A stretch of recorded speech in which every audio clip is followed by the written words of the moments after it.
Hello everyone, welcome back to the channel. In this video I will show you how to fix the update Google Play service to use Google Play Store.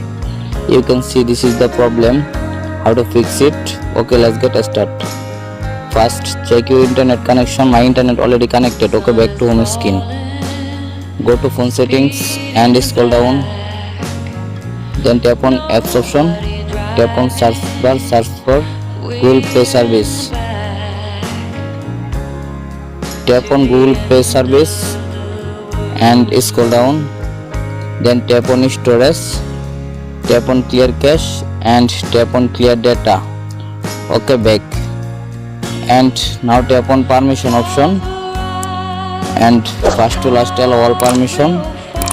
First call logs allow back, second camera allow back, another contacts allow back, and microphone, music and audio, nearby devices, notifications, phone, photos and videos, allow all permission complete. Okay, back to home screen and go to Google Play Store.